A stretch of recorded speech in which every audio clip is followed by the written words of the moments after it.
Greetings, ladies and gentlemen, and welcome to his latest narration of the web series The Princess and the Human. If you're new to the series, there is a playlist listed down below in the description. And as always, I hope that you enjoy. Chapter 23, Seeds of Doubt. Before we land, Keitel addressed her attendants and pilots. I want to take some precautions.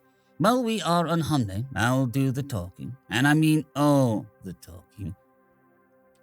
You will not interact with any Veneri in any way, shape, or form. You will never talk to each other with your translators on, and even then, you'll make 100% sure that no Veneri is in hearing distance.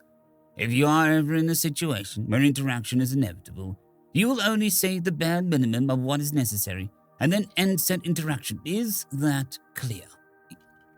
The men bowed. Yes, my lady. Good. Because we can't risk one of you slipping up. If any Veneri were to learn about the dire situation of our homeworld is in, now we desperately need new trade agreements, and that almost all attempts to get them failed, they would hold all the cards. They could literally demand anything from me in a negotiation, and I'd have to comply with what will no doubt be the most one-sided agreement in history. And after that, we might as well declare ourselves Veneri slaves, because in the best case, we would have to dance in the palm of their hand for all eternity. All the entire alliance learns of our desperation, and we end up getting bled dry by everybody. She picked up a translator, put it around her neck, and stood up. So whenever you open your mouth, do not think of the execution that is going to await you if you mess up. Think about after that, when you stand before your goddess, how you will explain to her that it was you who sealed the demise of her people. The Saito landed and opened the gangway. Quilo walked right next to Keitel, with their 3 servants right behind them, as they exited their ship and stepped onto the floor of the spaceport. The princess and her entourage were already waiting for them. Her above-average height, making her stand out amongst the rest of her kind. Most Veneri were slightly shorter than female Taistri, but Sugvani was actually taller than her. Next to the princess, the men who accompanied Keitel looked even shorter than they already were. The Taistri matriarch was not used to having to look up to her conversation partner, and she most certainly didn't enjoy it. Of course, she couldn't exactly demand a royal to bow down to her, so she begrudgingly accepted the facts. My greetings, Lady Keitel. May the light of the goddess shine upon you. As it may shine upon you, she answered. By now, Keitel knew about the princess's diligence, so she was no longer surprised that she knew their traditional greeting, including the corresponding hand gestures, even if they looked a bit awkward with her 4 hands. Likewise, it would be futile to expect her to offer a bed in that ridiculously huge palace of hers or make a similar slip-up that she could claim to have taken insult from.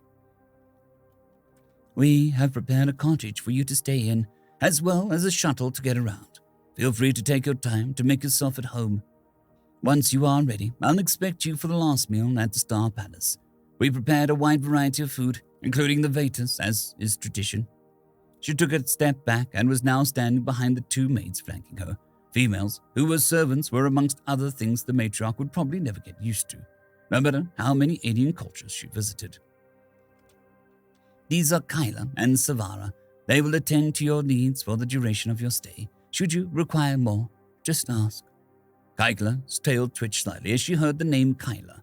That was the one from the photograph. Well, wasn't that lucky? That is very gracious of you, Your Highness. Keitel thanked her with a faked gratitude. But I do not plan to exploit your hospitality with a behavior so lavish that I would require that many servants on top of my own. She then addressed the maid on the left. Kyla, was it? Correct, milady. Can you fly a shuttle? She asked, already knowing the answer. I can, milady. Very well. She turned back to the princess. Then this one shall suffice. The princess accepted her proposition without further comment, followed by some meaningless wishes for a good stay. After the formalities were done, Keitel and her entourage entered the shuttle. While Kyla manned the cockpit, she waited until they reached the accommodations, and while the other servants unloaded everything, she pulled Kyla to the side. It was time to start preparing her backup plan. Can I help you, milady? Oh, nothing important, Kyla assured her with a faked casualness. But the other servants are more than enough for such a menial task, so I would like you to instead help me pass the time and engage in some conversation. You see, I was curious about something I heard. Is it true that the Veneri woman only take one husband? I'm sorry, milady. I do not know what the term means. Ah, right. You don't marry before the... Anyway, it's basically another word for male partner. I see. Then, yes, we partner only once, she said, without the slightest hint of curiosity about the fact that it was apparently unusual for the Tice tree. Well, she was a professional after all. But Keitel didn't plan on letting the conversation end there. Fascinating. And here I thought I was modest with just 11 husbands. Finally, the maid's facade cracked. 11? She asked, confused, realizing the breach of etiquette right after. My apologies, Lady Keitel, but you surprised me. No offense taken, but yes, I have 11 husbands. You see, I'm quite busy due to my position, so I'm keeping it quite low. Although I'm thinking about looking for the 12th one, even if it's just to stop my colleagues from rubbing it in my face that she has twice as many husbands as me despite being younger.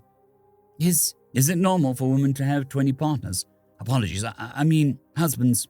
And with that, Keitel had awoken her curiosity. Well, it depends on their age. When a female leaves the juvenile age, she usually takes her first husband to become a matriarch. After that, she gradually increases the number as time goes by. Most stop at around 24 to 27. Please excuse my question, but doesn't it lead to awkward situations? Keitel shrugged. Well, I guess from your perspective, it might seem awkward that my eldest son is older than my youngest husband. But to us, that is normal. Female Titri live almost twice as long as the males, after all. But despite being barely an adult, my youngest husband is an eager one, and has already given me a cute little son. Lady Keitel, if I may ask, how many children have you birthed? Only 37 or so far, Keitel answered nonchalantly and ignored the maid flinching at the number. But amongst them are 2 daughters, the older one soon reaching adolescence. My family is truly blessed. Is that remarkable? Indeed.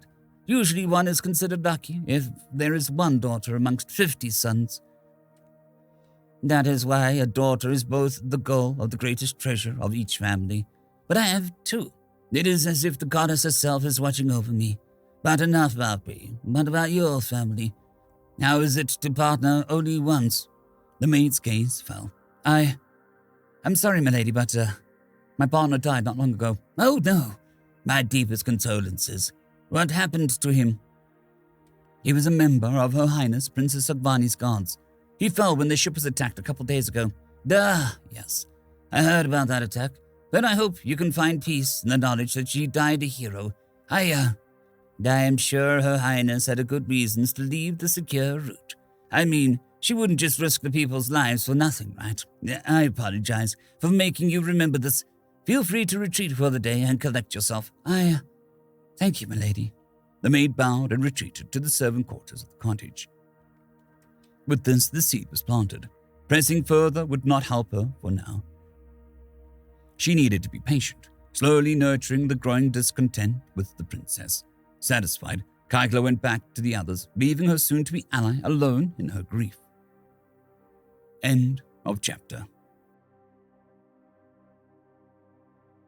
I'd quickly like to thank the T5 peeps: Cold War Boomerwaffen, Severin Cerberus, Bushmaster 177, HenryTheRed, Casper Arnholtz, Cold War Boomerwaffen, Elijah Silvercross, Dragzoon W.R.E, and Severin Cerberus. Thank you very much.